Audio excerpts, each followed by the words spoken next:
สวัสดีครับสวัสดีพี่น้องคุณผู้ฟังสวท8 FM 91 เมกะเฮิรตซ์ครับตอนรับเข้าสู่ยามบ่ายจะนี่ครับ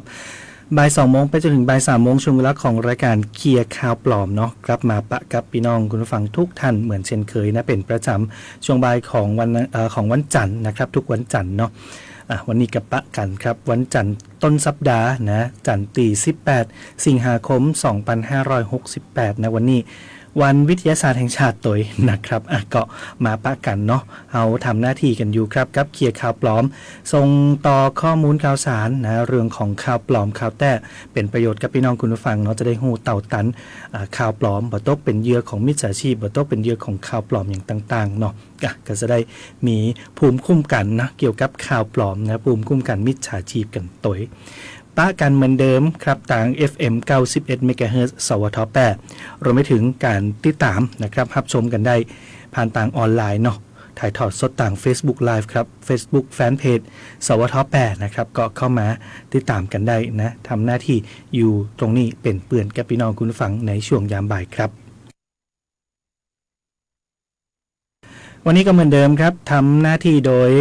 ดีเจดงธนชัยสุวรรณากาศครับเอาข้อมูลเรื่องของข่าวปลอมแล้วก็ข่าวเตือนภัยอย่างต่างๆนะมาฝากกันนะแล้วก็ข้อมูลข่าวสารที่เป็นประโยชน์เนาะก็ทุกท่านนะได้ติดตามรับฟังกันมากันที่เรื่องของข่าวปลอมกันก่อนเนาะสำหรับช่วงแรกนี่นะครับข่าวปลอมหลายอย่างเลยเนี่ยก็ยัง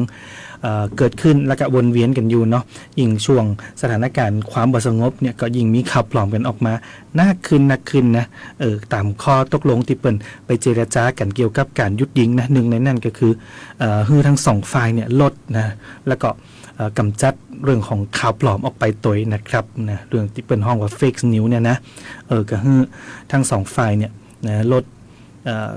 การส่งต่อนะส่งเผยแพร่ข่าวปลอมกันนะอันนี้แต่ก็ยังบ่ป้นเนาะยังมีกันอยู่นะเรื่องของข่าวปลอมเนี่ยวนเวียนกันอยู่ในสื่อสังคมออนไลน์นะอย่างเช่นข่าวนี้นะครับพี่น้องผู้ฟังเกี่ยวกับเรื่องของการล้อมรั้วนะล้อมหัวลวดหนามเนาะบริเวณชายแดนนะติไทยเฮาได้ดำเนินการอยู่นะก็มีข่าวออกมาว่าตั้งทหารกัมพูชานั้นได้มีการมารื้อถอนลวดหนามในเขตแดนไทยออกไปนะครับตรวจสอบกับทางกองทัพบกแล้วนะฮะเปิ้นยืนยันว่าเป็นข่าวปลอมนะทั้งนี้ก็เนื่องจากว่ามีคลิปวิดีโอออกมาเผยแพร่เนาะอ้างว่าเป็นการรื้อถอนลวดหนามนะในพื้นที่ที่ชื่อว่าจุบตะโมกเนี่ยนะบริเวณปราสาทตาเมืองถมจังหวัดสุรินทร์ซึ่งหลังจากมีการตรวจสอบข้อเท็จจริงนะรวมกับหน่วยทหารในพื้นที่ได้มีการประจำการอยู่บริเวณปราสาทตาเมืองถมแล้วเนี่ยเปิ้นก็ได้ยืนยันนะครับว่าบ่ได้มีการปรากฏเหตุการณ์หรือการปฏิบัติการทางทหารใดๆนะตามที่วิดีโอนั่นเผยแพร่เนาะ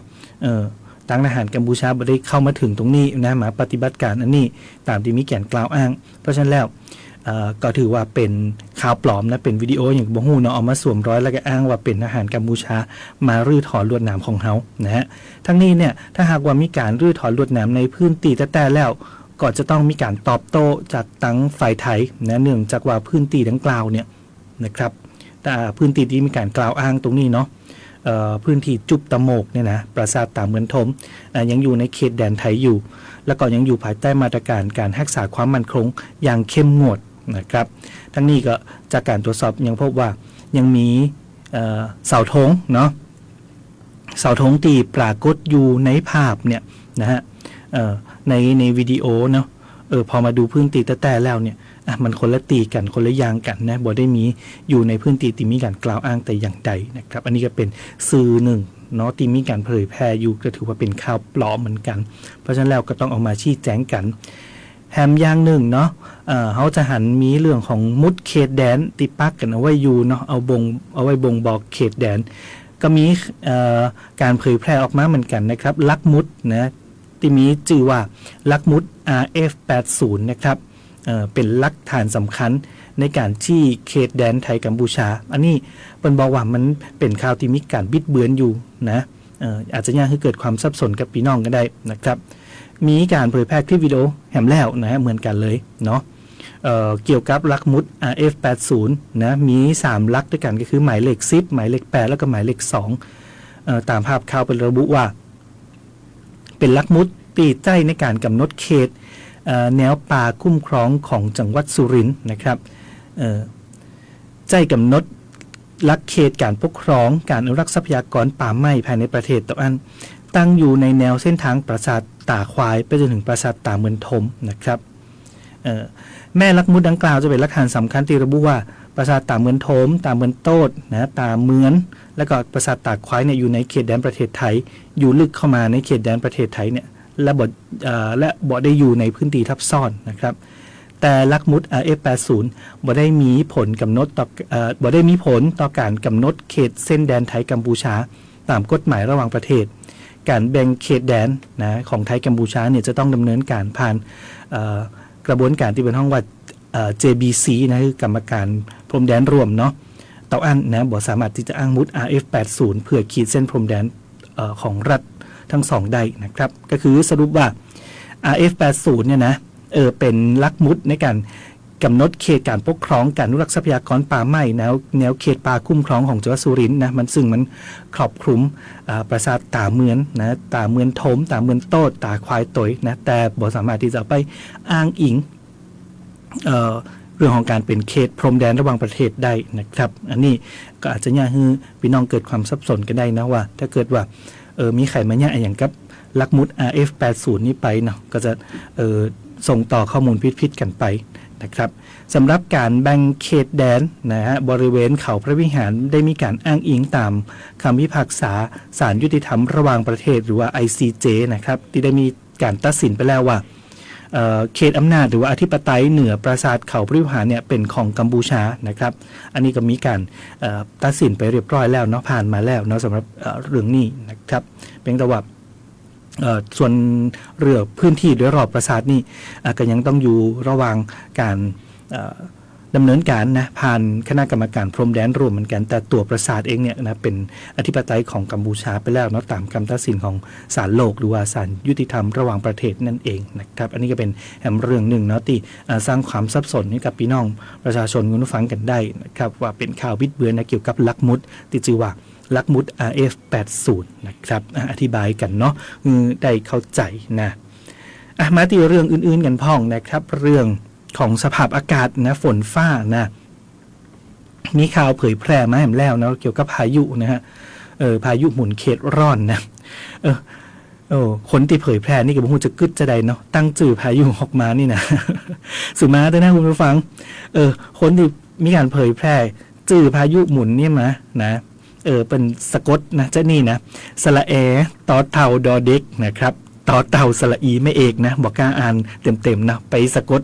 คำอ่านกันคนเดียวเนาะเป็นบอกว่ากรมอุตุมีการเตือนเฝ้าระวังพายุติดจูนี่นะฮะเนี่ยฝนตกหนักมาหลายพื้นที่แล้วนะก็เป็นข่าวที่ต้องตรวจสอบกันนะครับด้วยการตรวจสอบจากกรมอุตุนิยมวิทยาเป็นบอกว่าจื่อพายุตัวนี้นะบ่มีในระบบของพายุหมุนเขตร้อนนะสารระบบของเป็นไม่ได้มีการบันทึกจื่อพายุนี่ไว้นะสระแอต่อเต่าเดอเด็กต่อเต่าสระอีไม่เอกเนี่ยนะซึ่งปัจจุบันเนี่ยพายุหมุนเขตร้อนตีผ่านพ้นไปแล้วเนาะต้องบอกจะนี่ก็คือพายุโพดุลนะไต้ฝุ่นโพดุลก็ไม่ได้มีผลกระทบกับประเทศไทยเนาะไปตั้งจีนอย่างพุ่นละนะครับก็ส่งผลแต่โพดุลเนี่ยส่งผลที่มรสุมตะวันตกเฉียงใต้มีกำลังแรงขึ้นเนาะแล้วก็รองมรสุมพาดผ่านภาคเหนือที่เขาปะกันไปแล้วเมื่อช่วงสุดสัปดาห์ที่ผ่านมานะครับยังมีฝนหนักขึ้นเนาะก็สรุปได้เลยนะครับว่าพายุติดได้จื่อไปเนี่ยนะสะกดจื่อฮื้อฟังเนี่ยเป็นข่าวปลอมนะครับนะเป็นพายุที่บ่มีขึ้นมีอยู่จริงเนาะบ่ได้มีติมาจากกรมอุตุนิยมวิทยาที่มีการแจ้งเตือนแต่อย่างใดซึ่งต้องย้ำนะครับว่าถ้าเกิดว่ามีพายุหมุนเขตร้อนอย่างต่างๆเกิดขึ้นเนาะทางกรมอุตุนิยมวิทยานะเปิดก็จะมีการประกาศให้ทราบอย่างน้อยนะ3 วันล่วงหน้าเลยนะครับดังนั้นแล้วพายุที่มีการเอามาเผยแพร่นี่เป็นพายุปลอมเป็นข่าวปลอมยาส่งต่อยาแชร์ต่อเนาะเรื่องของการประกาศเตือนภัยอย่างต่างๆต้องฟังจากกรมอุตุนิยมวิทยาตรงนั้นสื่อช่องทางอื่นๆเนี่ยที่มีการเอาอ้างบ่น่าเชื่อถือเนาะที่ปัจจัยสำนักข่าวอย่างต่างๆเนี่ยก็ต้องระวังที่จะเกิดความสับสนแล้วก็ตื่นตระหนกในสังคมตัวนะข่าวปลอมก็ต้องตรวจสอบให้ดีเพื่อที่จะรับข้อมูลอย่างต่างๆได้ถูกต้องนั่นเองนะครับเรื่องของพายุเนาะดินฟ้าอากาศนะครับผ่านไป นะเรื่องของเงิน มิจฉาชีพอย่างต่างๆเนี่ยก็มีอยู่นะเกี่ยวกับเงินทองนะครับก็มีข่าวมาเผยแพร่เหมือนกันว่าทางปปงหรือว่าสำนักงานคณะกรรมการป้องกันและปราบปรามการฟอกเงินเนี่ยนะเปิ่นบอกว่าได้มีการเปิดลงทะเบียนในการยื่นอายัดบัญชีมิจฉาชีพผ่านเพจที่ชื่อว่าไทย Financial Office นะครับอันนี้ตรวจสอบไปแล้วครับว่าเพจ Facebook ที่ชื่อว่าไทย Financial Office เนี่ยเป็นเพจที่มีการเอารูปเนี่ยนะจากข่าวมาโพสต์พร้อมกับแจ้งให้ลงทะเบียนนะพี่น้องประชาชนเนี่ยลงทะเบียนยื่นตรวจสอบเส้นทางการเงินของมิจฉาชีพนะก็เพื่อที่ว่าไข่ติดตกเป็นเหยื่อมิจฉาชีพกระจุไปลงทะเบียนแห่งรอบหนึ่งนะจุซ่อนจุนะเนาะนะฮะจุคนดีเสียสตังค์ไปนะสืบหาเส้นทางที่โดนหลอกเงินไปอาจจะได้เอาเงินกลับคืนมาจะนี่ก่อนนะครับก็จะเป็นลักษณะนั้นของเพจนี้ที่พี่น้องไปลงทะเบียนกันอันนี้บ่เป็นความจริงนะครับเนื่องจากว่าสำนักงานปปงที่เปิ่นเอาไปกล่าวอ้างเนี่ยบ่มีนโยบายที่จะเปิดลงทะเบียนรับเงินคืนหรือว่ายื่นตรวจสอบเส้นทางการเงินผ่านช่องทางออนไลน์ใดๆทั้งสิ้นนะครับนะสำหรับช่องทางออนไลน์บ่มีนะครับแต่นะทางปปงเปิ่นยืนยันครับว่าถ้าหากว่าอยากจะตรวจสอบเส้นทางการเงินสามารถยื่นคำร้องมี3ช่องทางต่ออันนะครับก็คือว่าสามารถที่จะยื่นด้วยตัวเองได้นะฮะที่สำนักงานปปงหรือสถานที่อื่นนะที่เปิ่นได้กำหนดเอาไว้นะหรือจะยื่นทางไปรษณีย์ลงทะเบียนใครก็คือส่งไปรษณีย์นั่นแหละนะครับแล้วก็ยังมีช่องทางอิเล็กทรอนิกส์ที่สำนักงานปปงกำหนดอันนี้ก็จะเป็นช่องทางทั้งการน้อยที่เปิ่นได้ประกาศเอาไว้สำหรับเพจที่ชื่อว่าไทย Financial Office นะครับปปงบ่ได้มีส่วนเกี่ยวข้องนะบ่ได้เป็นเพจที่เปิดมาให้ยืนตรวจสอบแต่อย่างใดนะครับเป็นช่องทางที่บ่ถูกต้องถ้าหากว่าลงทะเบียนแล้วก็ให้ข้อมูลส่วนตัวไปแฮมเนี่ยก็อาจจะเกิดผลเสียเนาะเป็นภัยคุกคามนะเกี่ยวกับความปลอดภัยของบัญชีทรัพย์สินต่างๆบัญชีอิเล็กทรอนิกส์อย่างต่างๆของส่วนตัวไปเนาะก็ระวังกันเอาไว้ตัวนะครับนะก็เป็นเรื่องของทางด้านการเงินนะครับมาตามข่าวเนาะเกี่ยวกับแวดวงราชการนะก็มีข่าวปลอมออกมาเหมือนกันนะอาจจะดูเหมือนว่าเป็นการกล่าวหากันก็บ่ฮู้นะข่าวเป็นบอกว่างบในการจัดคอนเสิร์ตนะครับคอนเสิร์ตEDM นะฮะคอนเสิร์ต EDM นะตืดๆน้อยนะของกระทรวงวัฒนธรรมเนี่ยสูงกว่างบประมาณที่จะไปเยียวยากับตั้งทหารเนาะอันนี้เป็นข้อมูลที่มีการบิดเบือนนะครับบิดเบือนมาจากความจริงนะครับนะบิดเบือนขึ้นมาก็เพื่อสร้างความสับสนสร้างความเข้าใจผิดกันขึ้นมาเปิดอธิบายว่าการจัดคอนเสิร์ต EDM เนี่ยนะที่มีการพูดถึงนะถึงกระทรวงการท่องเที่ยวและกีฬาเนี่ยเป็นหน่วยงานหลักในการจัดงานดังกล่าวจากกระทรวงวัฒนธรรมนะครับได้มีการชี้แจงว่าเกิดจากการเปรียบเทียบงบประมาณเนาะในการจัด EDM กับงบประมาณที่จะไปเยียวยาทหารเนี่ยพยายามปลุกปั่นให้เกิดความเข้าใจผิดโดยมุ่งโจมตีนะครับผู้บริหารเนาะท่ามกลางสถานการณ์ของประเทศนะที่มีความอ่อนไหวอยู่ณขณะนี้นะครับยืนยันว่ากระทรวงการท่องเที่ยวและกีฬาเป็นหน่วยงานหลักในการจัดงานดังกล่าวนะบนใจกระทรวงวัฒนธรรมนะครับซึ่งกระทรวงวัฒนธรรมเนี่ยเป็นหน่วยงานที่มีหน้าที่เนาะเผยแพร่เอกลักษณ์และวัฒนธรรมของประเทศของไทยเนี่ยต่อชาวโลกส่วนนี้มีการเปรียบเทียบระหว่างการจัดงานนะกับงบประมาณในการช่วยเหลือเยียวยาสถานการณ์ชายแดนไทยกัมพูชานั่นนะครับทางรัฐบาลได้มีการเตรียมงบประมาณเอามาเยียวยากับผู้สูญเสียอยู่แล้วนะผู้ที่ได้รับผลกระทบนะซึ่งก็จะมีการพิจารณาความเหมาะสมความคุ้มค่าในการใช้งบประมาณนะครับเรื่องของงบประมาณในการจัดคอนเสิร์ตเนี่ยก็จะเป็นส่วนหนึ่งนะที่เป็นมีการอนุมัติกันเอาไว้แล้วเนาะก็เพื่อมันก็ต้องไปควบคู่กันไปเนาะการดูแลเยียวยาทั้งด้านสถานการณ์ความสงบเนี่ยก็ส่วนหนึ่งนะครับส่วนนี้จะมากระตุ้นเศรษฐกิจกระตุ้นการท่องเที่ยวนี่ก็แห่งส่วนหนึ่งคอนเสิร์ตเนี่ยก็เป็นการดึงดูดนักท่องเที่ยวต่างชาติขึ้นมาเข้ามาในประเทศเนาะมาพอมาย่ำคอนเสิร์ตแล้วก็จะได้มากินมาใจนะของในบ้านเขาก็กระตุ้นเศรษฐกิจเข้าไปแห่มนะครับก็เป็นคนละส่วนกันเนาะ ก็อย่าให้มาสร้างความเข้าใจผิดกันเนาะของหน่วยงานราชการนั่นเองนะครับข้อมูลนี้เป็นข้อมูลบิดเบือนนะฮะทิ้งท้ายช่วงแรกของรายการทำสักหนึ่งเรื่องเนาะเรื่องของอาหารการกินนะครับเกี่ยวกับสุขภาพเนาะเป็นบอกว่าแก้วมังกรเนี่ยช่วยบรรเทาอาการโรคความดันโลหิตนะช่วยบรรเทาอาการเบาหวานได้ตัวแล้วก็ดูดซับสารพิษออกจากร่างกายนะครับอันนี้เป็นข่าวบิดเบือนนะก็ต้องตรวจสอบกันเนาะ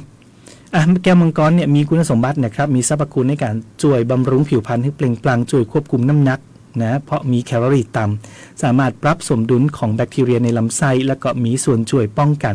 การเกิดโรคหัวใจป้องกันการอุดตันของโรคหลอดเลือดหัวใจโตยนะรักษาเบาหวานโดยเฉพาะชนิดที่2บรรเทาอาการความดันโลหิตแต่ในส่วนของการดูดซับสารพิษนะครับอันนี้มีความเสี่ยงตีจะเกิดความเข้าใจผิดกันได้นะฮะเปิ้นก็บอกว่าบรรเทาความดันโลหิตได้บรรเทาเบาหวานได้แต่ในเรื่องของการดูดซับสารพิษเนี่ยอาจจะบ่เป็นจริงนะอย่างเช่นสารตะกั่วนะจากท่อไอเสียนะครับอันนี้บ่สามารถที่จะช่วยดูดซับได้นะครับเพราะว่าแก้วมังกรเนี่ยจะมีใยอาหารนะฮะอยู่ในหั่นเนาะก็จะช่วยปรับสมดุลในลำไส้กันได้แต่บ่มีหน้าที่ในการขจัดสารพิษออกโดยตรงเนื่องจากว่าร่างกายของคนเฮาเนี่ยบ่สามารถขับสารพิษเหล่านี้ออกได้ง่ายๆจากการแค่ทานผลไม้นะกินแก้วมังกรก็จะช่วยขับสารพิษอย่างต่างๆได้อันนี้ก็มีการบิดเบือนข้อมูลกันเล็กน้อยเนาะก็อาจจะเนี่ยคือคนที่ต้องการที่จะดีท็อกซ์นะหรือว่าขับสารพิษออกจากร่างกายไปกินแก้วมังกรกินแต่แก้วมังกรเนี่ยก็บ่ได้ช่วยอย่างเนาะเรื่องตรงนี้แต่จะช่วยเกี่ยวกับเรื่องของควบคุมน้ำหนักปรับสมดุลในลำไส้นะป้องกันการอุดตันของโรคหลอดเลือดนะช่วยของความดันนะแล้วก็รักษาโรคเบาหวานได้ตัวนะครับอันนี้ก็เป็นข้อมูลที่จะต้องเอามาชี้แจงให้กับพี่น้องคุณผู้ฟังได้รับรู้แล้วก็เข้าใจดีถูกต้องกันนะครับกับช่วงแรกของรายการเนาะเดี๋ยวช่วงหน้ากลับมาติดตามกันต่อครับไปพักกันสักก้ามครับ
กลับเข้ามากับเคลียร์ข่าวปลอมครับช่วงที่2ของรายการครับก็ยังมี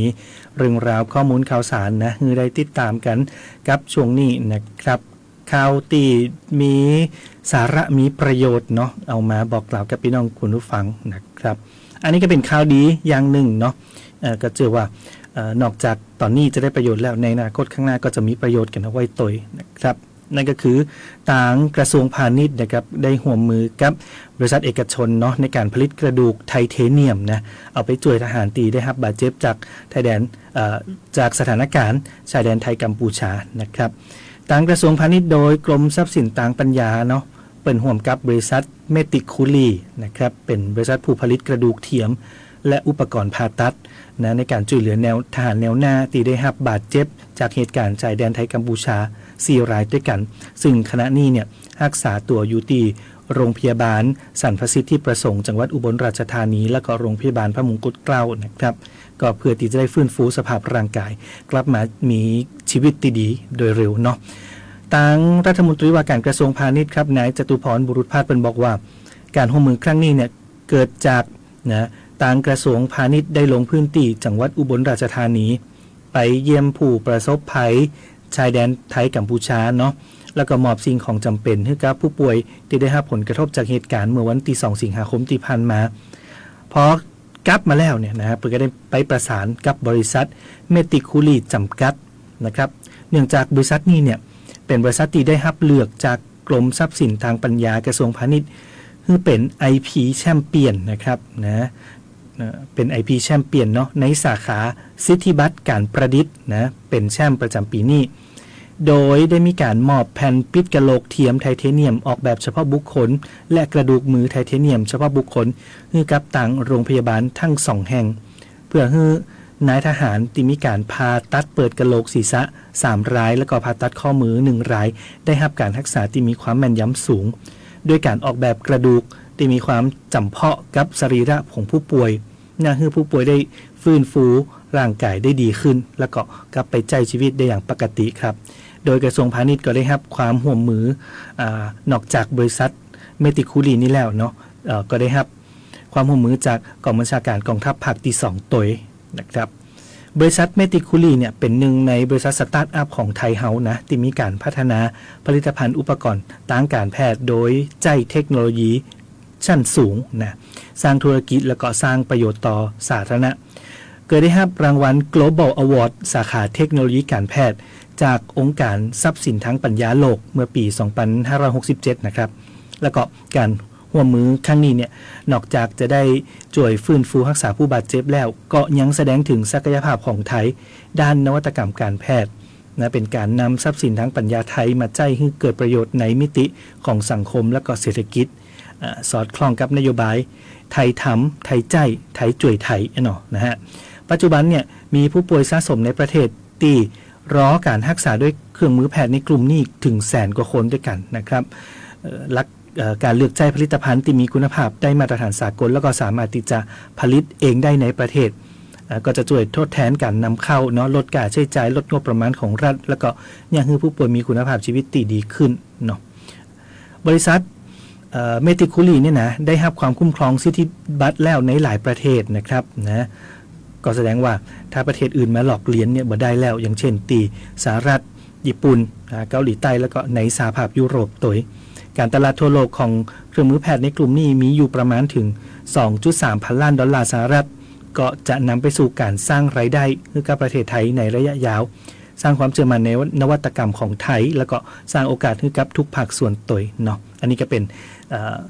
ความก้าวหน้าทางเทคโนโลยีด้านการแพทย์เนาะของประเทศไทยเฮาเนาะก็เชื่อว่าตอนนี้เนี่ยช่วยตั้งทหารไปแล้วในอนาคตข้างหน้าก็สามารถที่จะเอามาช่วยเหลือผู้ป่วยอื่นๆกันได้ต่อไปนั่นเองนะครับก็เป็นข่าวดีข่าวหนึ่งเนาะที่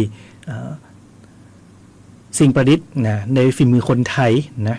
โดยเฉพาะสิ่งประดิษฐ์ด้านการแพทย์นะครับจะช่วยให้มีชีวิตมีคุณภาพชีวิตที่ดีขึ้นเนาะสำหรับผู้ป่วยนั่นเองนะครับไปข่าวต่อไปเนาะคุณฟังก็คงได้ยินนะเกี่ยวข่าวปลอมเอาเรื่องของการเสียภาษีออนไลน์เนาะเสียภาษีรถออนไลน์เนี่ยนะครับหรือว่าทำใบขับขี่ออนไลน์เนี่ยมาเตือนกันอยู่บ่อยๆเนาะนะครับก็ต้องระวังมิจฉาชีพกันเอาไว้ตัว เรื่องการชำระภาษีออนไลน์เนี่ยนะถ้าเป็นเพจอื่นๆที่มาโฆษณาชวนเจือนี่ระวังนะครับแต่ถ้าเป็นแอปเป่าตังนี่สามารถเข้าไปชำระภาษีออนไลน์ได้เลยนะได้โดยตรงเลยนะเปิดให้ชำระภาษีออนไลน์ผ่านแอปเป่าตังได้แล้วนะครับเป็นการต่อยอดเนาะความก้าวหน้าของบริการ e-service ได้นะครับนะแล้วก็คาดว่านะในอนาคตเนาะสักประมาณปี69เนี่ยก็จะสามารถเปิดให้ต่อใบขับขี่ก็ได้นะครับแล้วก็จดทะเบียนรถผ่านแอปเป่าตังตัวก็ได้นะครับเรื่องนี้ครับได้มีการเปิดเผยนะจากทางโฆษกรัฐบาลนะเป็นบอกว่ากรมการขนส่งทางบกกระทรวงคมนาคมได้ร่วมมือกับธนาคารกรุงไทยจำกัดมหาชนนะก็คือเป็นผู้ดูแลแอปเป่าตังนี่แหละเนาะเปิดตัวบริการใหม่ผ่านแอปพลิเคชันเป่าตังครับเพิ่มช่องทางในการชำระภาษีรถผ่านระบบออนไลน์ซึ่งก็สามารถที่จะจ่ายภาษีรถได้ทุกตีทุกเวลาได้เลยนะครับโดยสามารถเข้าไปในแอปเป่าตังได้นะ